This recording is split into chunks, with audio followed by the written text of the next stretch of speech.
What's up, guys? This is Shadow SC2, and I'm going to be bringing you a 1 versus 1 between the red Protoss yolostellar and the blue zerg closeads. I guess that's his name.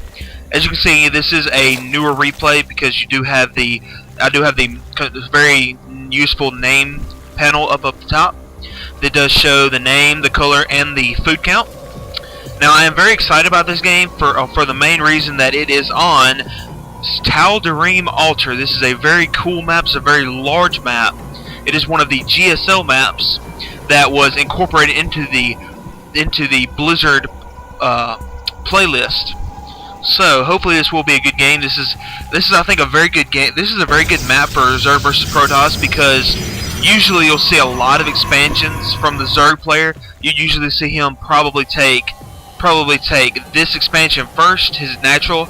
Then you'll most likely see him take this very early. Players like Idra usually like to expand a third time around the 9-10 minute mark, which you might, if he played on this map, you might see that a little bit earlier, considering that this is so easy to get and very simple to defend. So as we can see, the Zerg player does look like he is going for possibly a 14 pool or 15. No, he is going to be going for either a 15 pool or a 15 hatch. By sending that drone out, he's possibly going for, yes, he is going for a 15 hatch. The Protoss player looks like he did get a 12 gateway. However, the placement of this gateway is kind of interesting. I would more expect him to put it maybe here and try to go for an expansion. But I don't know, I guess he knows what he's doing. So this is a platinum level game, guys, so definitely going to be very interesting to see. As the Zerg player does throw down a hatchery on 15, and he is going to be throwing a spawning pool on 12. He did throw that extractor up first, so that's very interesting. That's a very early pool. Usually you see a Zerg player get back up to about 14 or 15, then throw down a spawning pool then. Now, I imagine he's going to be scouting with that drone to see what his opponent is doing. yolostellar is going to be going for a cybernetics core right after the gateway. He does have his gas down. Now, if we look at the food right now, which is almost all workers, the Protoss does have a worker count advantage by 1 right now, which is not good for a Zerg player. As a Zerg player, you really want to be up in the unit count of the worker count as the spawning pool does come up, and that hatchery should be coming up very soon. I would expect him to throw down a spine crawler as defense, but he may not be doing that. He may just be going for a straight Zergling defense because, well, that's actually going to help him out. That's actually not going to be a fault because yolostellar does not look like he is going to be throwing anything else down. He does have the money. I was kind of more of expecting a couple more gateways. You usually see a Protoss player right after you throw down the cybernetics core, usually about halfway before it's done, you'll see at least 1 or 2 more gateways. As you can see, he is racking up the money very quickly. As he is throwing down 2 more pylons, he is supply blocked right now. He is going to make sure that he does not get supply blocked whatsoever, as that drone is going to be killed because of the zealot wall off. So, right now, both players playing pretty standard with the exception of the minus a couple of gateways. Now, these gateways are extremely late. If he is trying to get a 4 gate at this point, it is probably not going to work very well, simply because those gateways were extremely late. You usually see the 4 gate hit or start producing units at about the 5 minute mark, which he didn't even throw these down until the 5 minute mark, so I don't know what he's planning to do. As you can see, both players right now just kind of getting their stuff. The Zergling speed about to hit. Now, I don't know what these Zerglings are expected to do because he should have noticed with that drone that is a wall off. He will not be able to get in. He does have a sentry just in case something bad does happen. He is going to try and get in. He's going to attack the gateway, which actually could be very smart because if he pulls those zealots off, he can get into the base. So that is actually a smart idea. However, he does have two sentries coming in. So he is going to be able to save that gateway. He's going to lose 1 Zergling, and I guess he's going to try to go back after that gateway, which is actually, that was a very good force field. Right now, both players looks like they're trying to get their economy going. Zerg player is throwing down a second extractor. He is still trying to get that gateway down. He does pump out some more drones and some more zerglings as he pulls these zerglings back. Now, what I would like to see by both players, he does. Oh, that is a lot of spine crawls. I'm not so sure he should have thrown down that many, or he was going to. I would have liked to have seen maybe a creep tumor set about right here. That way he could get a little more of a spaced out advantage instead of this really close walling right here. So I don't know what the Zerg player is expected to do right now. He is going to be attacking this. This attack is not going to work.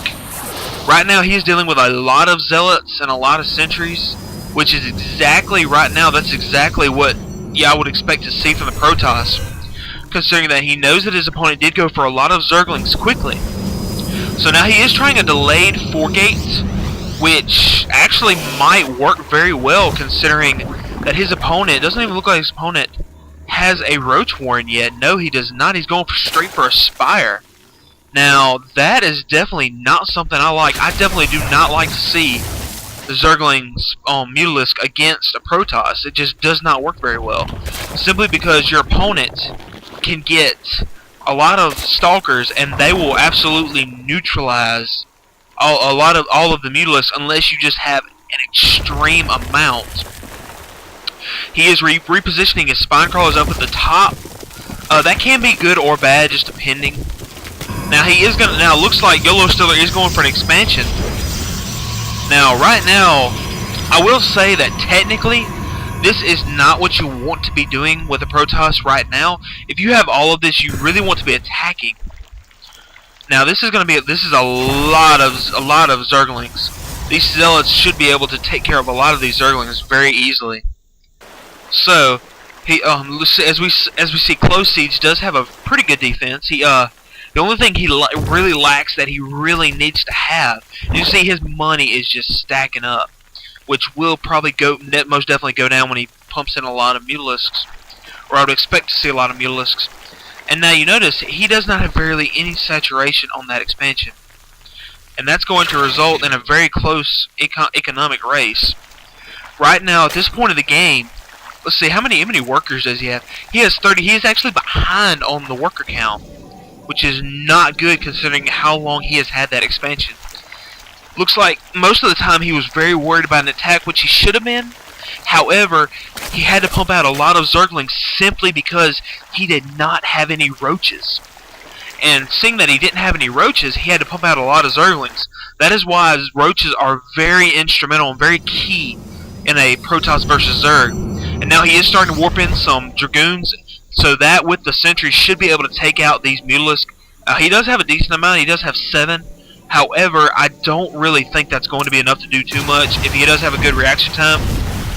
So he is going to take out a lot of probes here. He's going to move. He's not moving his units over. You really need to move your units over. Come on, yolostellar. Are you going to lose your main? He is just going to sack his main. He's going to move his probes into his expansion, and look, what is he doing? Oh my, is he going to be going for an all-in? I believe he is. Looks like he is going to be going for an all-in attack. He is going to completely sack both his main and his expansion, and is going to be attacking with all of his probes and all of his units. Now, yes, he is going to be warping some Dragoons back here. However, I don't know how this attack is actually going to work, because this is actually a very good defense. However, okay, I take that back. He still does not have any roaches.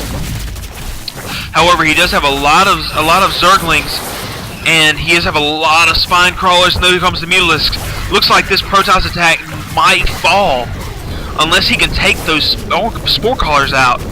No, it looks like the Zerg player is going to be able to hold on simply because he just has a massive amount of Spore Crawlers. These Spore Crawlers looks like they're going to be instrumental to this victory. Unless the Zealots did survive. Looks like the Protoss may be able. This is such a close battle. I do not know what's going to happen here, guys. The Zerg player is going to be warping in, and it looks like the Zerg player is going to have enough. He's going to pull all of his drones out of his main to take care of this. And that's pretty much going to be GG for the Protoss player. He really did not. That was really a really unordinary game. He is trying to macro back his units, except he realizes that that is pretty much game. Now, I must say, that was very, very interesting. The Zerg player did not have a very economic advantage, even though he did have that that expansion up for a much longer time. He did have a roach warren, but he did not pump any roaches out. You see, his money was extremely high. He did have a lot of gas and a lot of money. He was not pumping out any units. Technically, if this Protoss would have pulled his units back, something that Day 9 mentioned that you really need to learn how to do. You see an attack going on right here, you don't need to look here. You see the attack, you need to select your units, send them there, and then see what's going on. What that's going to do is that's going to give you about a 2 seconds advantage. Your units are going to be about right here, almost there, instead of, oh look, I have some units here, I need to send them over here. But yolostellar did not send in his units to take care of those mutilas. If he had just pulled his probes back, sent in the stalkers with the sentries, that would have easily taken out all of those mutilas. I don't quite understand why he sacked his bases. But either way, it does look like closeads was the victor in this game.